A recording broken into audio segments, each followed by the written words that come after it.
La falta de una estrategia de política exterior para concitar solidaridad y respaldo efectivo a las aspiraciones soberanas de Panamá frente a las ambiciones y las amenazas de Washington revela una serie de graves falencias. Sin duda, la visión diplomática unicéntrica se desdibuja ante la amenaza y los intentos foráneos de menoscabar el derecho soberano de Panamá sobre su territorio. En cumplimiento de los tratados Torrijos-Carter de 1977, este país no puede ni debe ceder la vía interoceánica ni adherirse a pacto bélico alguno que ponga en riesgo la neutralidad de la vía interoceánica. Es necesario señalar que la recuperación del canal no fue conseguida como un regalo o una dádiva, sino como el resultado de un proceso de liberación nacional que provocó la muerte de hombres y mujeres valientes movidos por la consigna descolonizadora de un solo territorio y una sola bandera. Este programa está dirigido a reflexionar sobre la historia, los riesgos y los desafíos de la nación panameña en el contexto global. Hola amigos y amigas de Café Bayano. Bienvenidos a este espacio semanal de análisis y reflexión. En esta oportunidad concita nuestro interés el tema de la estrategia para recuperar el Canal de Panamá versus la política exterior de Panamá en 2025. Para ello, hemos invitado a un selecto panel integrado por John Cooper, subdirector del Instituto del Canal de Panamá y Estudios Internacionales de la Universidad de Panamá, el licenciado Alexandro Ballesteros, economista, docente universitario y ex embajador de Panamá en Venezuela, y el historiador e investigador Jaime Flores. Con ellos pretendemos realizar un interesante conversatorio dirigido a fortalecer la conciencia nacional.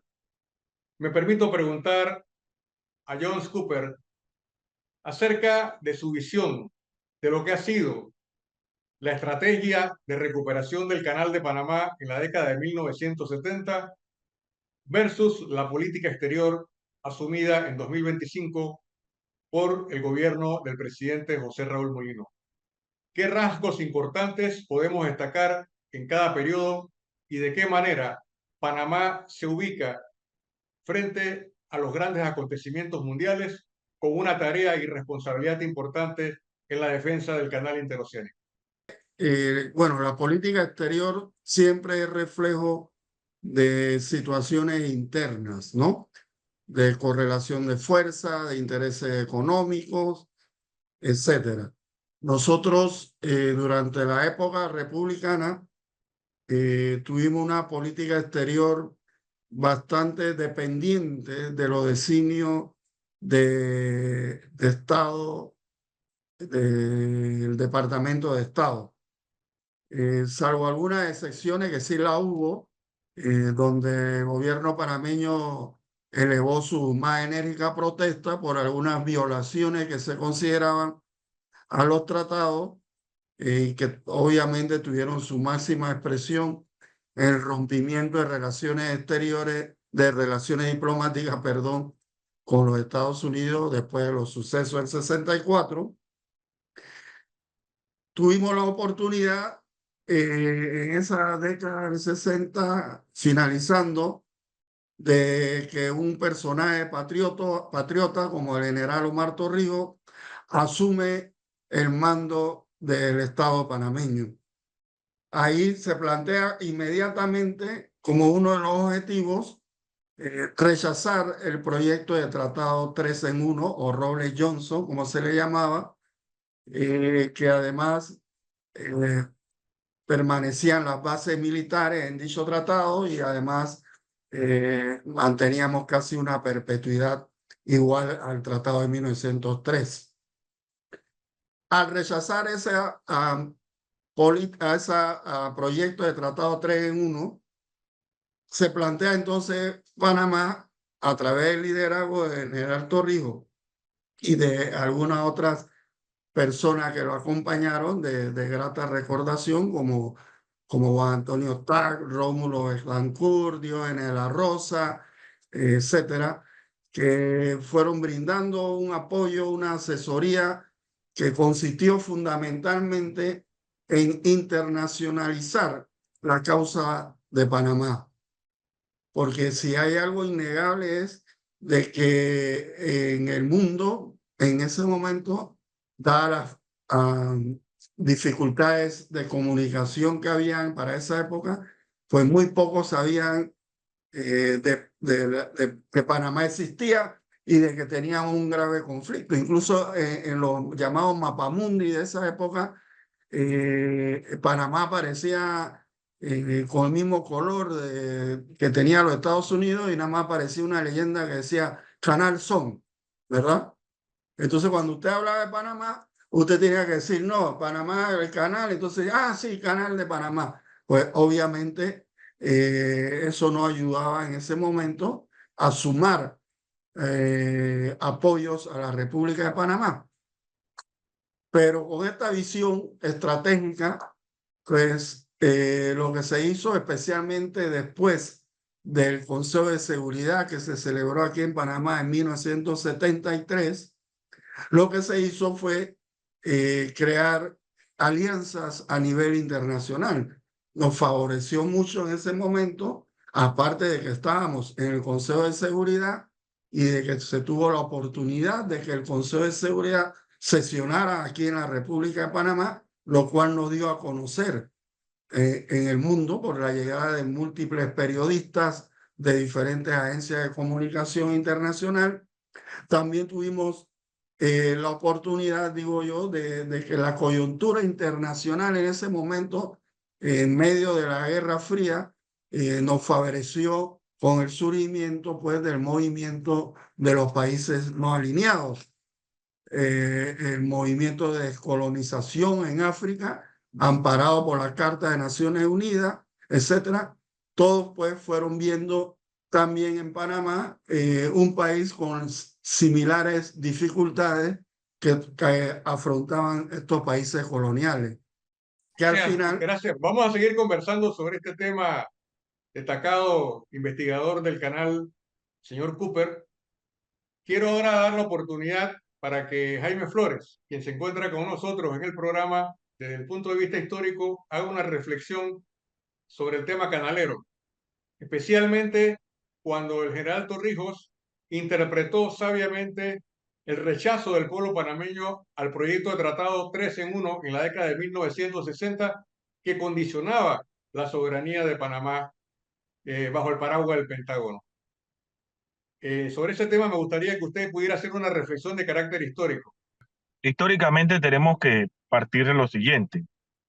El tema del Canal de Panamá, siempre desde la época, digamos, colonial, pasando por el periodo de unión a Colombia y la época republicana, ha sido un tema que se ha visto desde un carácter internacional. O sea, partiendo de que el Canal de Panamá ha desempeñado dentro de los intereses macroeconómicos imperiales del mundo un factor estratégico. Eso se vio durante la época de la colonia, cuando en el año 1513, pues Vasco Núñez de Balboa avista el Mar del Sur con el apoyo de los indígenas, porque este es un tema que también podríamos aquí tratar, que en los libros de historia se habla del descubrimiento, que no fue tal, sino fue un avistamiento, y fue guiado por los indígenas en ese momento a través de la selva del Darién.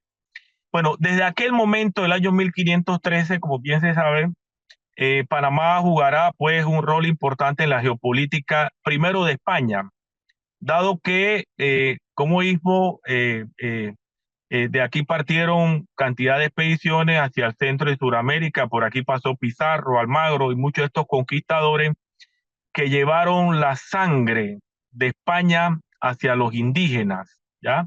Panamá fue el centro de muchos de estos conquistadores sanguinarios, explotadores, esclavistas, y que redujeron la población indígena que estaba, pues, digamos, antes de la llegada de los españoles bajo una mancomunidad. Bien, en este sentido, el Canal de Panamá, desde aquella época colonial, a lo largo de 300 años, España, luego del pronunciamiento de Carlos V, cuando avisora, pues, el tema de que por el istmo de Panamá podía pasar pues una ruta en sí marítima que uniera los dos océanos. Desde aquel entonces, pues el Istmo de Panamá estuvo en la mirada internacional y eso se mantuvo a lo largo de la época colonial con las ferias de Portobelo, se mantuvo con el paso de todo el oro y la plata que llegaba a Panamá, pero con la variante de que ese oro llegaba aquí a Panamá de Perú, de acá de las conquistas del sur, pero no se quedaba en el Istmo de Panamá. O sea, este oro avanzaba a través del camino de cruces hacia Portobelo y Nombre de Dios, y de ahí partía hacia España. O sea, a engrandecer primero a España, a estas grandes potencias, Europa. Entonces, gran parte del desarrollo industrial que tuvo, en este caso, la Europa de aquel entonces, se debió a las riquezas extraídas del continente. Bien, en el siglo XIX, el destino geoestratégico de Panamá continuó vigente. Primero por los ingleses que trazan planes en las primeras décadas del siglo XIX para llevar a cabo pues una ruta, digamos, que uniera los dos océanos, pero que finalmente fueron los franceses en el año 1880 que logran con Colombia trazar pues una convención en donde inician pues los trabajos de construcción del canal. Un punto importante es que el canal de Panamá o la apertura de los trabajos del canal de Panamá desde el siglo XIX fue titular mundial en todo el mundo.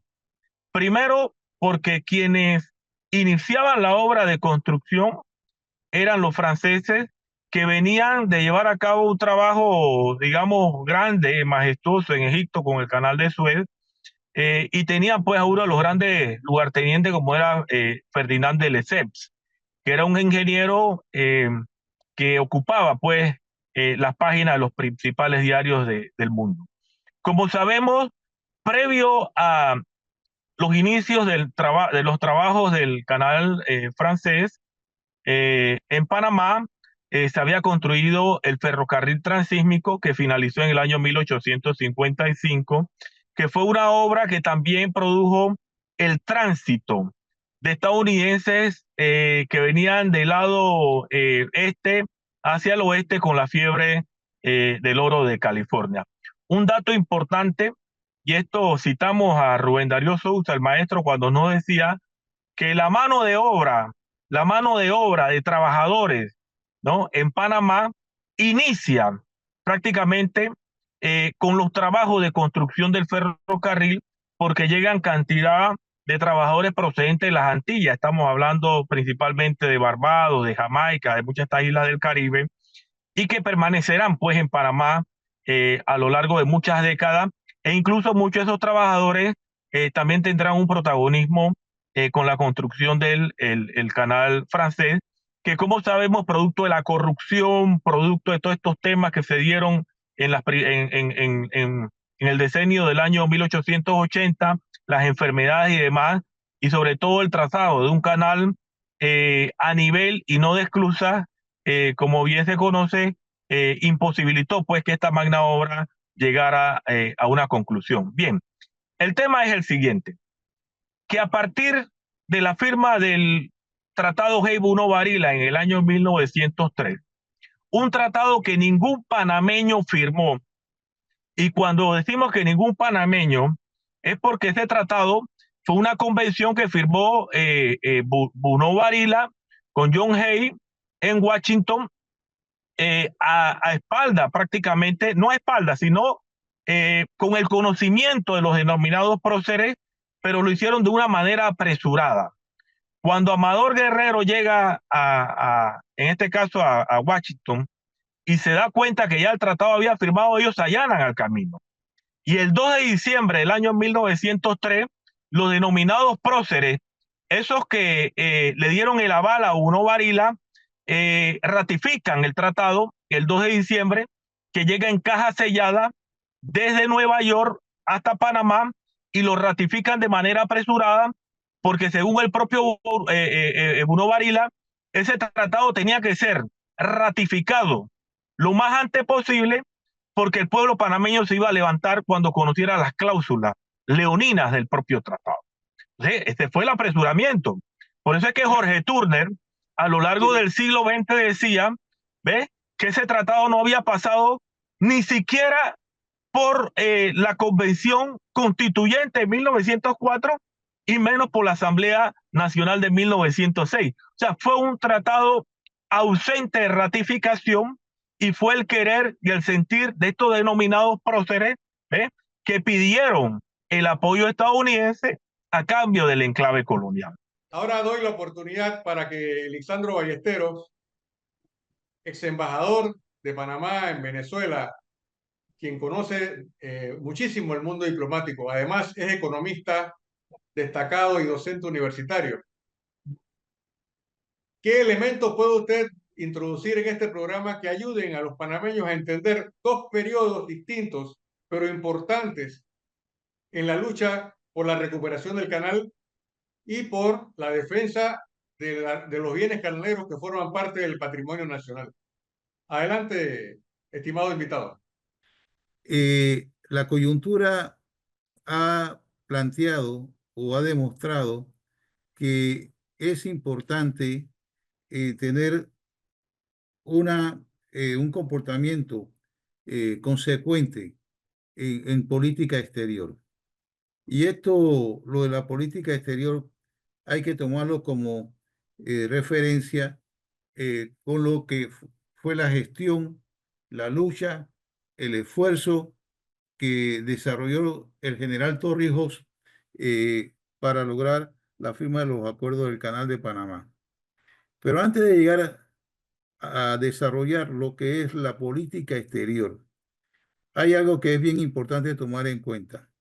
La reivindicación de Panamá sobre la zona del canal o la zona del canal y la desaparición de las bases militares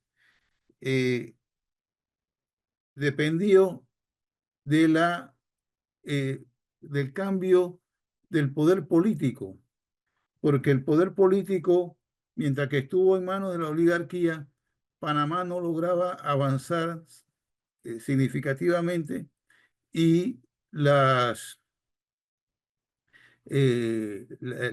aspiraciones de Panamá de hacer valer su soberanía plena en todo el territorio nacional eran nada más que una quimera.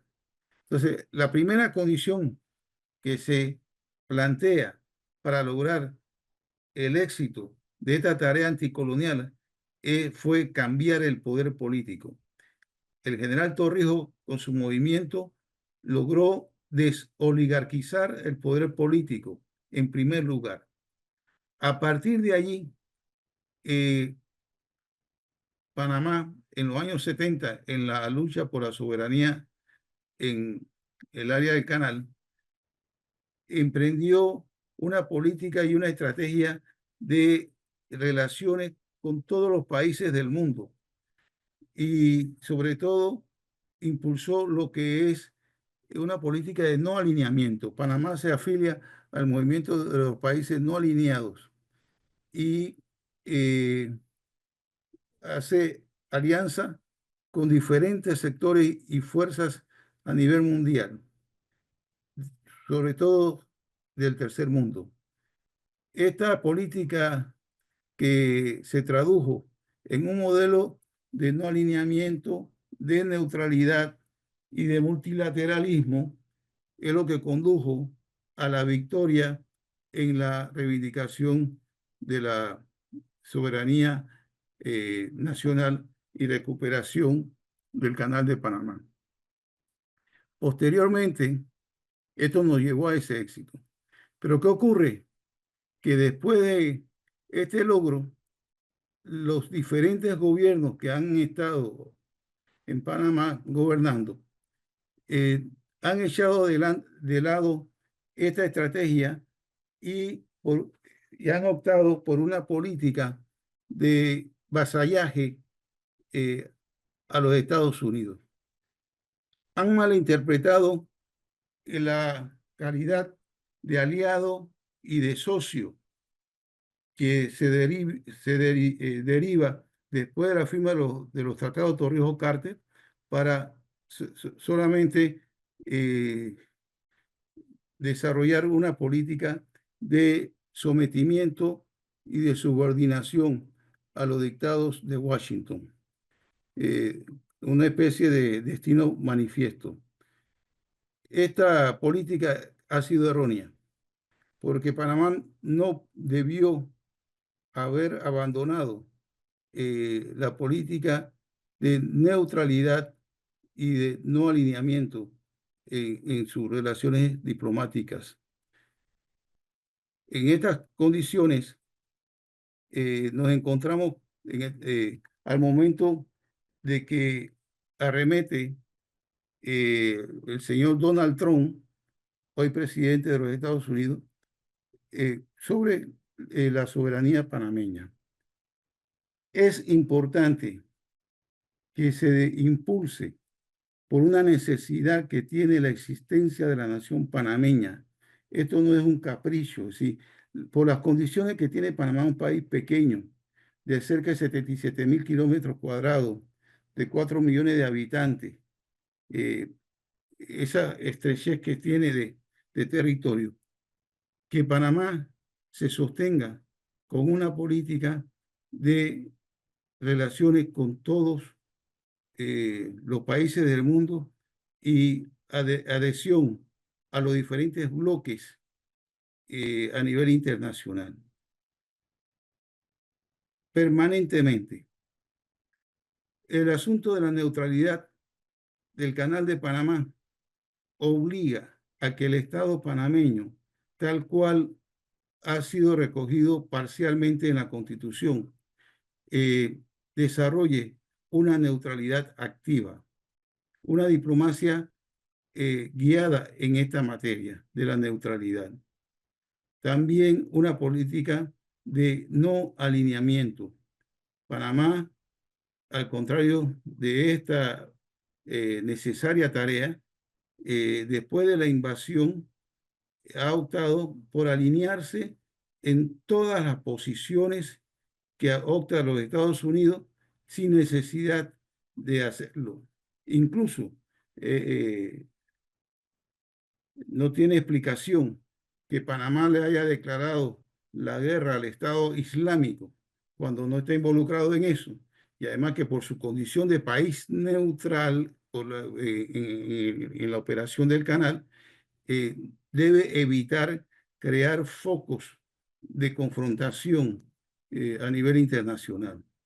Entonces, es el momento que a raíz de esta experiencia y discrepando con la posición del presidente Mulino, que plantea de que no necesitamos compañeros de viaje, realmente avancemos. Panamá logró una garganta de gigante cuando optó por buscar la solidaridad de países, gobiernos y pueblos del mundo. Esto nos dio a nosotros la victoria sobre la reivindicación en el Canal de Panamá. A mí me gustaría destacar en este programa un rasgo de la política exterior que definió el general Torrijos en la década de 1970. Primero, que estaba fundamentada en un respaldo previo de los sectores populares a una causa de la liberación. Eso no se consiguió de la noche a la mañana. Tuvo que dar pasos que permitiesen esa unidad de carácter popular y apelar también a una unidad de carácter nacional con la participación de sectores industriales, agroindustriales y comerciales que vieron en la recuperación del Canal de Panamá una nueva oportunidad para el crecimiento económico. Es decir, que no se lanzó una política internacional sin antes haber fortalecido el frente interno. Esta fue una de las características importantes que me parece mencionar como algo justo en esta reflexión. Por ese mismo motivo, me gustaría preguntar a John Cooper de qué manera puede recuperarse parte de esa herencia de luchas en circunstancias en que el presidente de los Estados Unidos, Donald Trump, lanza contra Panamá una amenaza directa, incluso advierte de que podría tomar posesión directa de la vía interoceánica. Bueno, definitivamente se han cometido muchos errores por parte de nuestros gobiernos a raíz pues de la reversión de las tierras y aguas que ocupaba la zona del canal. Hoy día, cuando apelamos a ese sentimiento de unidad nacional, encontramos sectores que se manifiestan abiertamente diciendo que le ha tocado a ellos del canal de Panamá. Creo que no es una posición correcta, pero existe por un grupo, por un sector de la sociedad panameña que se sienten marginados de esos beneficios que en teoría debió recuperar la República de Panamá.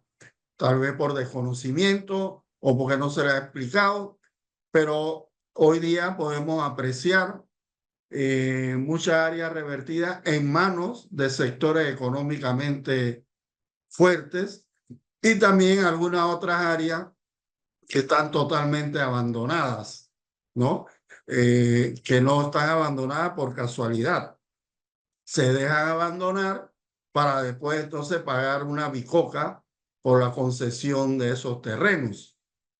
Así que yo creo que eso, a diferencia de cuando estaba el general Torrijos, ha causado alguna decepción en sectores populares que no se sienten identificados con la recuperación del canal de Panamá y algunos incluso se han atrevido a decir mejor que estén los gringos administrando el canal, lo cual sería una torpeza histórica, ¿no? Yo quería también aprovechar la similitud que hoy día tenemos con 1973, cuando estuvimos en el Consejo de Seguridad y que sesionó aquí en Panamá.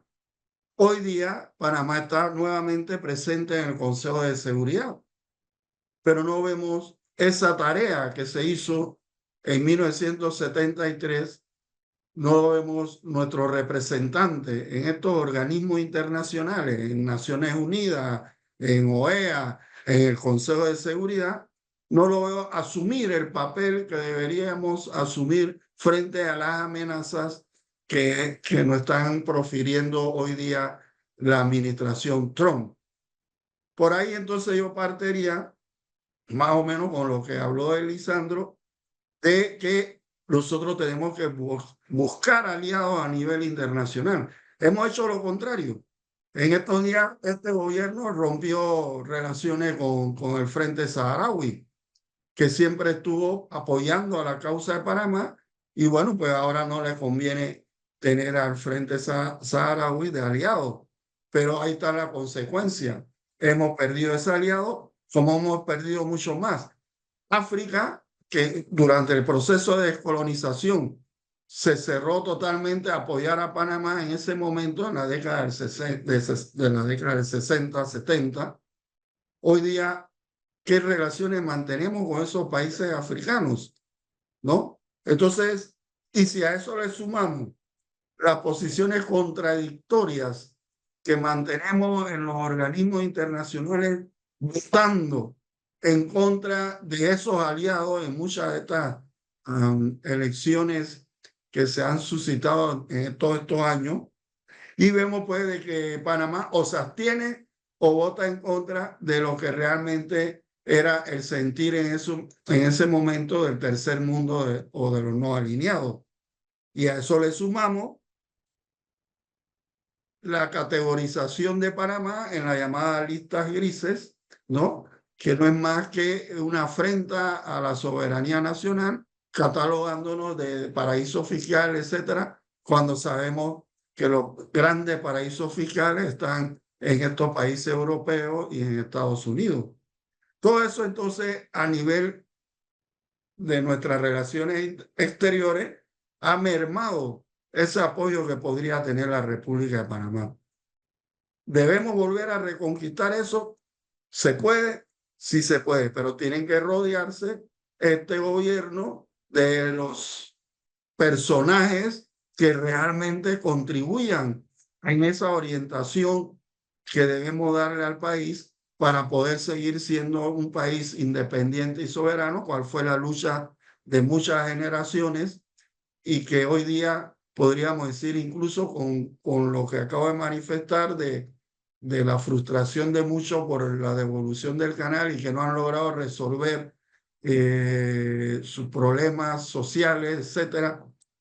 Hoy día podríamos señalar también de que nosotros ese apoyo popular que necesita este gobierno, que necesita el gobierno, que necesita el país, este gobierno no lo sabe concitar. Todo lo contrario, estamos viendo que es un gobierno, como decíamos hace unos años atrás, Panamá cede, ¿no? Con C. Panamá cede y todo lo que le ha solicitado el gobierno norteamericano de los Estados Unidos se nota fácilmente, por ejemplo, el caso de Metetí en Darién, entre otras cosas, el tema del abandono del acuerdo de la ruta de la seda, ¿qué implicaciones tenía para nosotros ese acuerdo de la ruta de la seda? Pues implicaciones económicas, facilitando la inversión de grandes capitales, en este caso de China, de la República Popular, en Panamá. Inversiones que no realizan los Estados Unidos en Panamá. Entonces, ¿quiénes pierden con eso? Otro desacierto más de la política exterior, ¿verdad? Así que yo creo que ahora mismo el panorama no se vislumbra muy fácil para poder lograr concitar esa unidad nacional y para poder realmente ostentar una política exterior de un país pequeño como nosotros, pero firme en la defensa de su territorio, de su soberanía.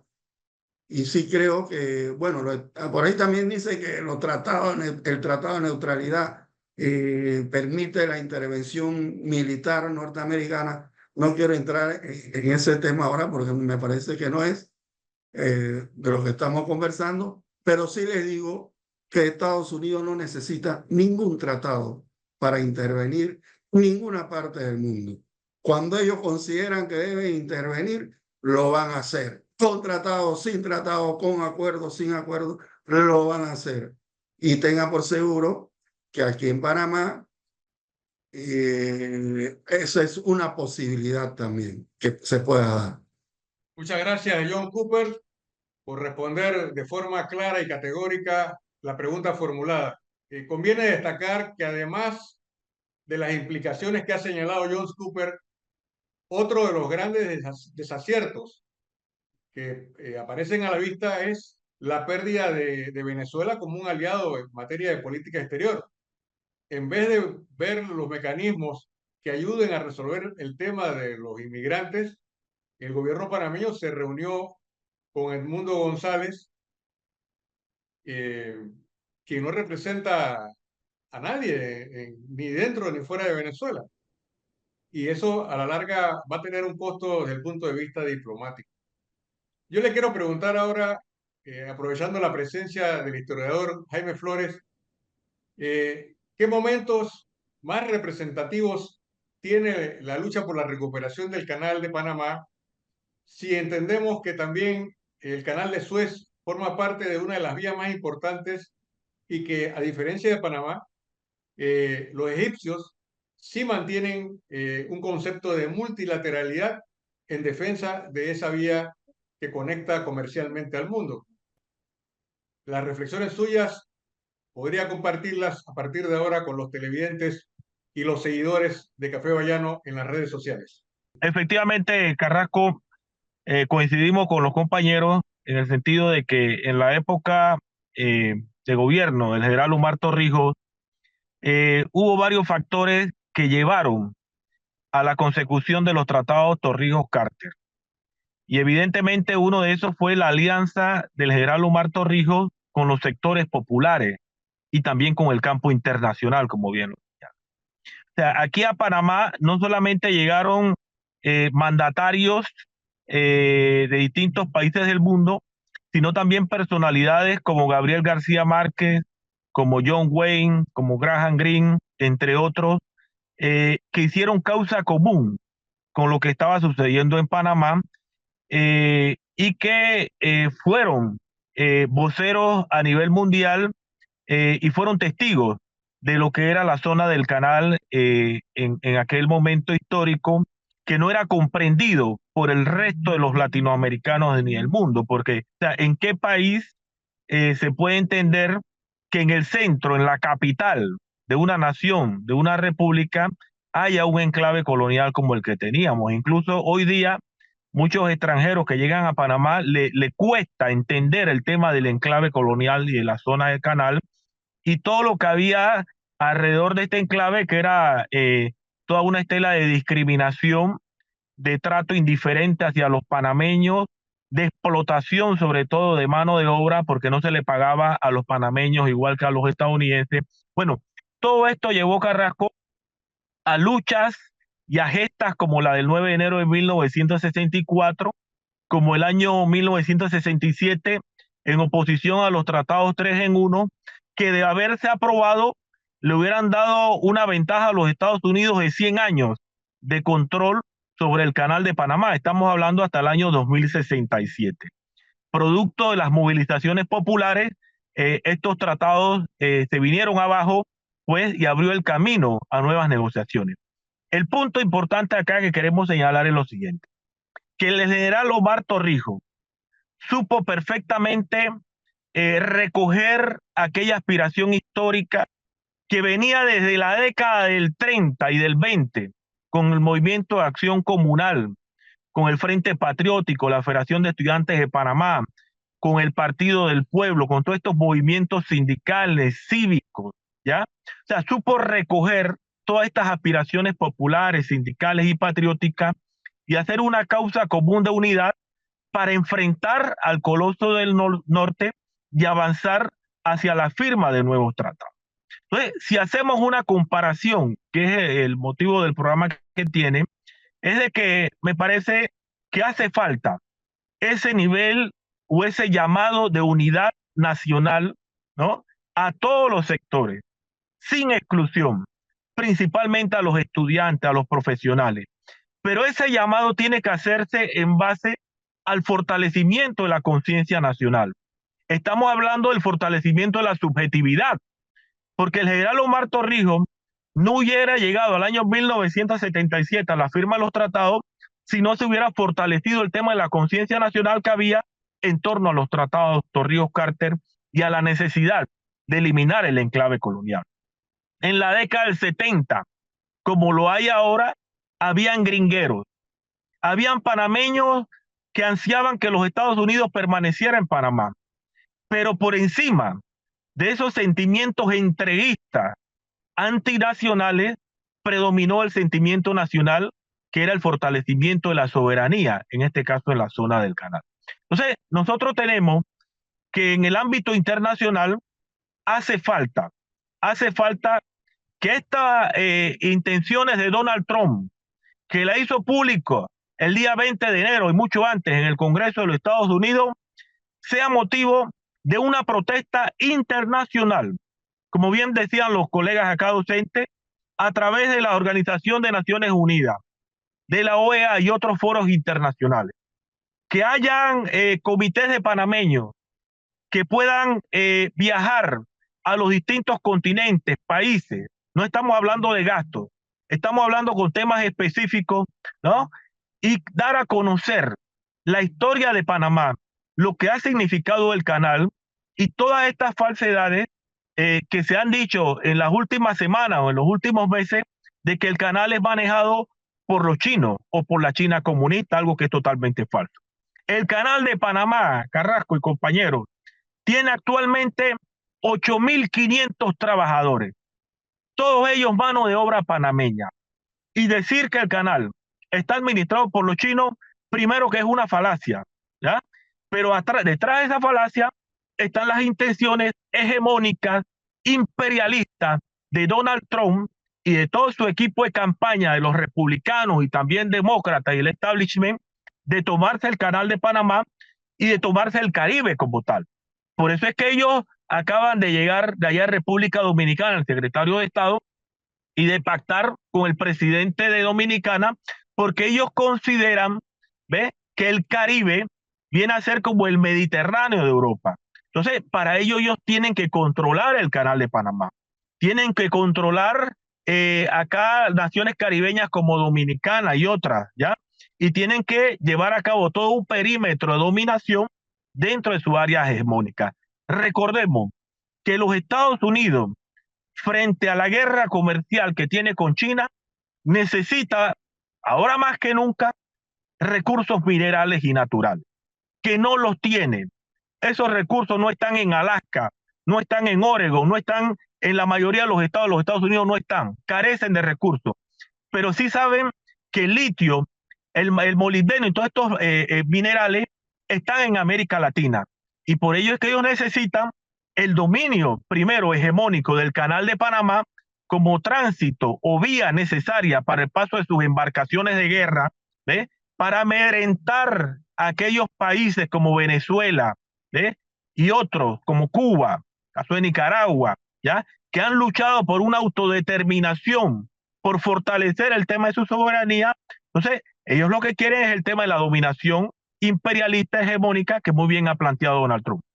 Solamente culmino con esta reflexión.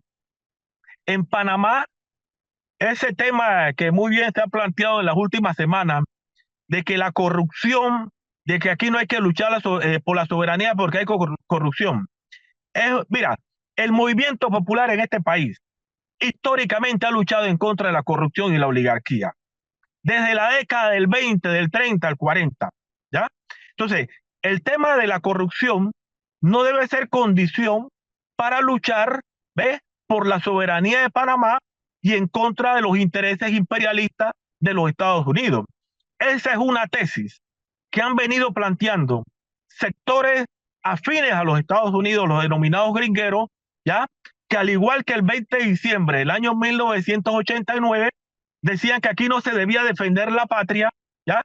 Porque defender la patria frente a una posible invasión de los Estados Unidos era defender a Noriega, ¿ya? Entonces, han venido con ese mismo discurso, mimetizado, cambiado, transformado, para que los panameños nos adocenemos, ¿ya? Nos tranquilicemos y no enfrentemos al imperialismo estadounidense que no solamente ataca a Panamá, ataca a Cuba, tiene sus miradas en Venezuela, en Colombia, en Nicaragua, en México, ¿ya?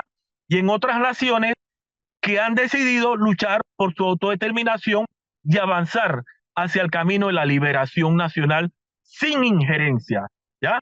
Sin dictámenes como lo que quiere plantear Donald Trump hacia Panamá y hacia el resto del continente y el mundo.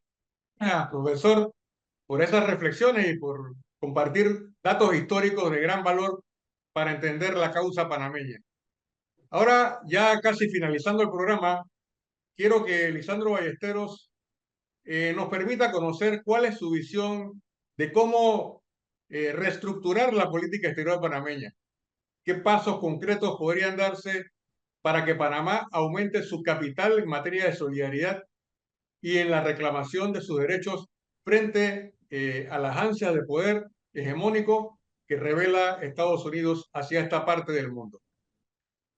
Para fortalecer el interés nacional con respecto a las presiones que hay para disminuir lo que es la soberanía del pueblo panameño, la soberanía del país, es importante que se sostenga un enfoque pragmático en las relaciones internacionales.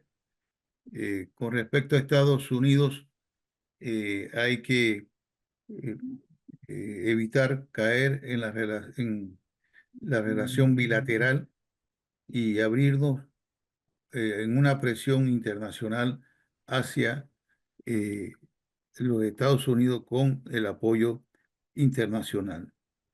Hay que fortalecer el servicio exterior panameño, pero no amordazándolo como está haciendo este gobierno que lo acalla cuando debe ser un servicio que esté divulgando la realidad y la verdad de la situación que hay en torno a las presiones que se ciernen sobre Panamá. es importante que Panamá reduzca las presiones que hay sobre ella, diversificando sus relaciones internacionales. No puede focalizarse únicamente en función de la potencia del norte, sino diversificándola, multiplicar los aliados. Panamá siempre tendrá que jugar con los vaivenes y del estira y floja de las potencias internacionales. Entonces, en ese sentido, Panamá debe desarrollar una política pragmática de no alineamiento, de neutralidad y de multilateralismo.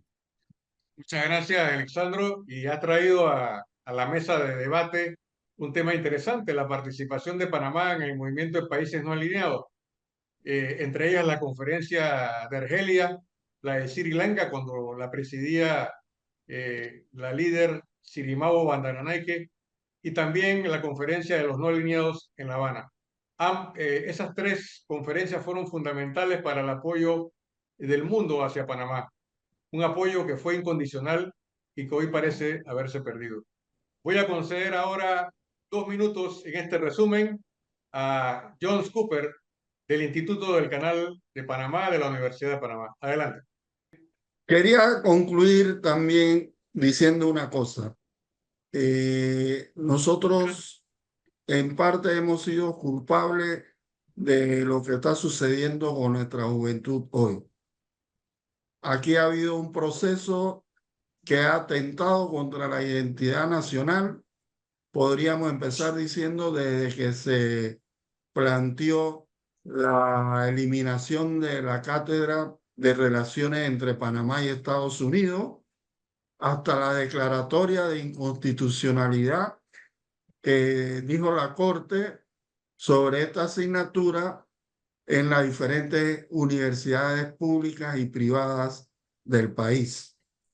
Esa pérdida de identidad nacional, ese atentado contra la identidad nacional, lo hemos visto en múltiples manifestaciones, y cuando nosotros decimos que somos parte culpable es porque tal vez nos ha faltado hacer mucho más y consideramos que ya después del 1 de enero del 2000, pues ya la lucha había amainado y ya podíamos echarnos a descansar porque ya el canal era nuestro y lo recuperamos y todo chévere, ¿no? La realidad no ha sido así. Y por eso insisto en que no hace falta educar. No hace falta educar al pueblo. Recuerdo cuando éramos estudiantes, en esa fase de negociación de los tratados, íbamos por parte de la Escuela de Relaciones Internacionales, íbamos de escuela a escuela en todo el país, hablando sobre estos temas, concienciando a los jóvenes estudiantes y a los profesores, ¿no?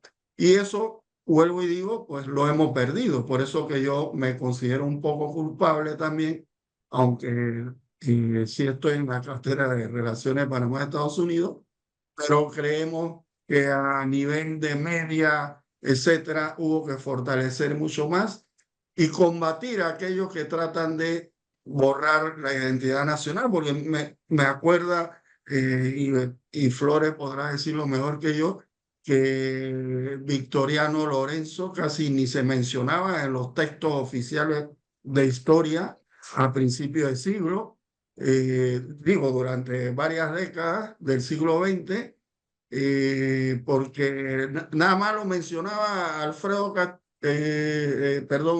Ernesto Castillero Reyes, en su libro Historia de Panamá, libro oficial de texto de Historia de Panamá en la secundaria, y mencionó a Victoriano Lorenzo en 3 líneas: vulgar, salteador de camino y violador de mujeres. Todo lo que habló de Victoriano Lorenzo.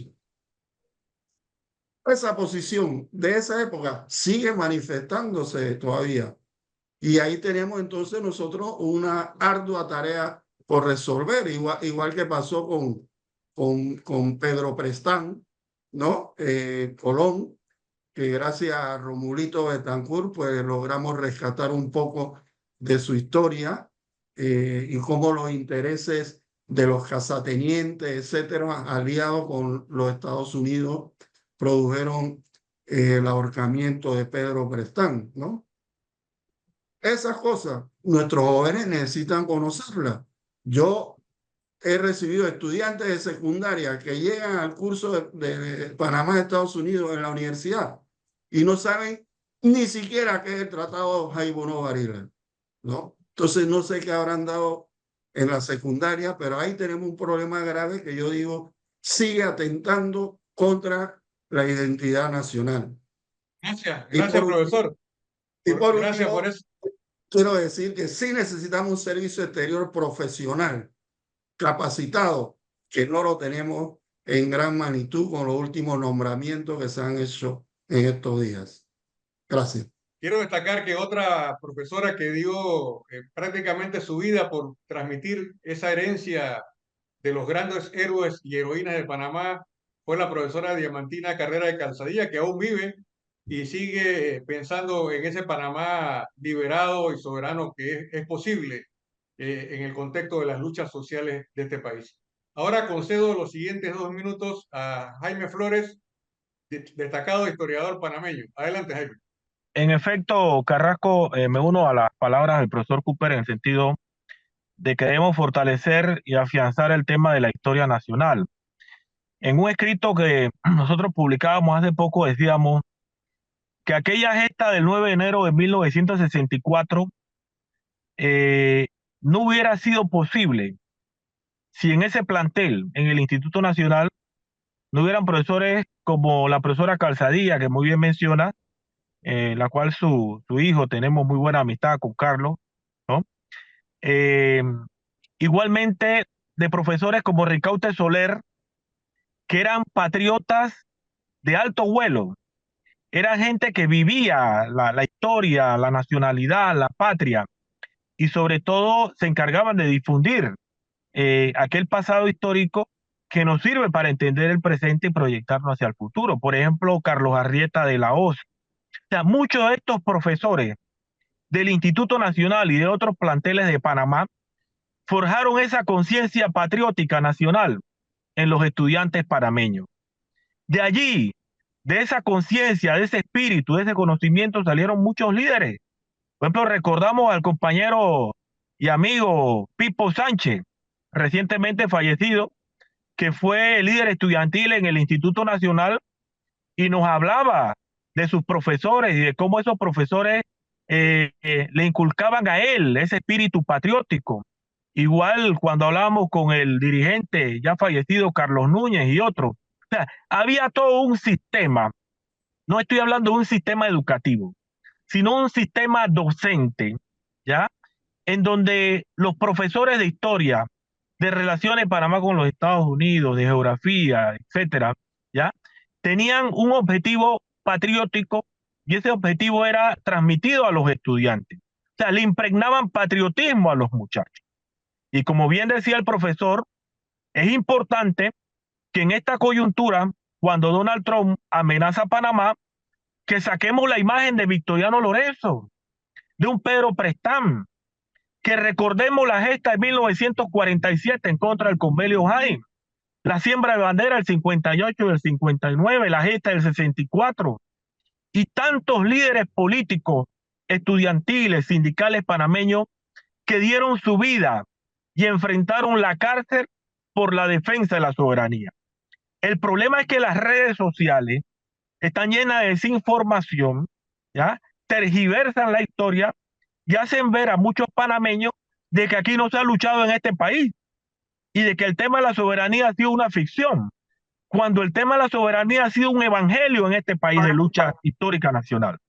Así es que me uno a las palabras del fortalecimiento de la historia, de la nacionalidad y destacar sobre todo, y con esto finalizo, la figura del general Omar Torrijos Herrera, que a pesar de ser un militar y haber enfrentado a los líderes estudiantiles en las calles en la década del 50 y el 60, cuando toma el poder en el año 1968, reúne a los Rómulo Escobar Betancourt y a todos estos dirigentes, a toda esta camada de dirigentes, a Jorge Illueca y toda esta camada de dirigentes de la década de los 50 y 60, los reúne en base a un objetivo nacional. Entonces, aquí hace falta, me parece, Carrasco, es que, y bueno, ya escuché la iniciativa, pues, llamar a esa unidad nacional, ¿no? Y hacer un gran congreso por la soberanía donde planteemos estos temas y avancemos hacia el camino de enfrentar las pretensiones hegemónicas de Donald Trump y del imperialismo estadounidense y todo ese establishment de guerra y de dominación que tienen hacia nuestro país. Muchas gracias, Jaime Flores. Ahora la oportunidad o el turno es para Elisandro Ballesteros. 2 minutos para usted. Muchas gracias. Para concluir este interesante espacio de intercambio de ideas, deseo puntualizar de que la coyuntura actual debe convertirse en una alerta para el rescate y fortalecimiento de la soberanía nacional. Eso implica asegurar que las decisiones claves en materia de política exterior, comercio y seguridad se tomen de manera autónoma, sin la indebida influencia de Estados Unidos principalmente. Panamá debe demostrar su independencia de criterios y apego estricto al derecho internacional.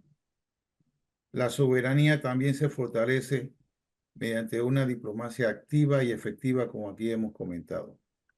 La participación activa y proactiva en foros internacionales y regionales permitirá a Panamá influir en la agenda global, defender sus intereses y forjar alianzas que respalden su autonomía. Al ser un país pequeño, como hemos señalado anteriormente, Panamá debe desarrollar una neutralidad activa, el no alineamiento, utilizar su posición estratégica y su experiencia en la operación del Canal de Panamá como capital diplomático para promover su soberanía en la comunidad internacional. En nuestra opinión, esto será un escudo para resistir las fuertes presiones como las que hoy dramáticamente recibe.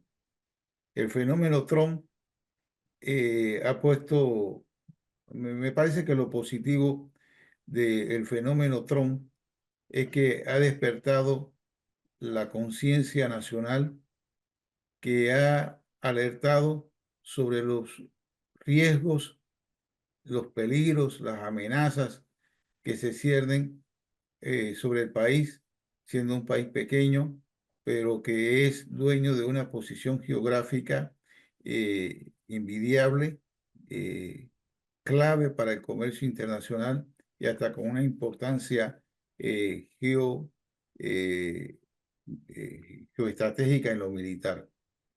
Debemos también alertar, adelantarnos en esto, y tenemos que seguir discutiendo sobre el peligro que representa de convertir la pista aérea en Metetí en una base militar norteamericana. Esto representaría una violación al Tratado de Neutralidad y al mismo tiempo representaría un gran retroceso para lo que ha sido el desarrollo de la nación panameña. El Tratado de Neutralidad plantea que en el territorio nacional no podrá haber otra fuerza militar, instalaciones o sitios militares si no son de Panamá.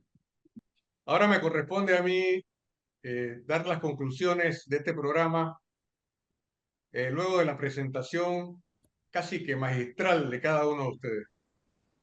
En primer lugar, hay que destacar que el Canal de Panamá es panameño, pertenece a la nación panameña.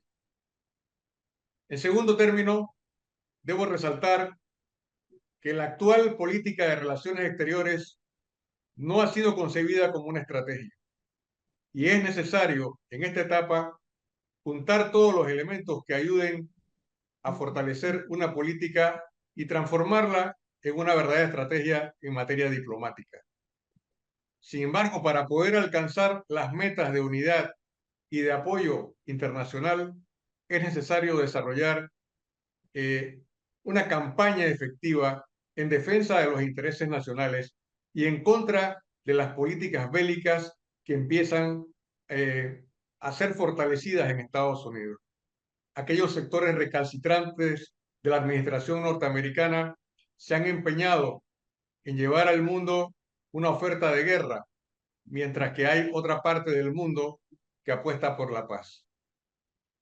Es necesario que en esta etapa Panamá crezca como país, como nación soberana, pero debe dar los pasos necesarios para garantizar que ese se convierta en un objetivo nacional importante, que sea parte de la estrategia no solamente de seguridad, sino de relaciones internacionales y de cooperación regional.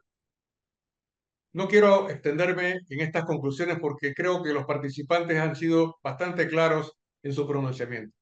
Simplemente creo que es importante reforzar el concepto de la panameñidad, de la identidad nacional que nos permita unirnos en una causa común.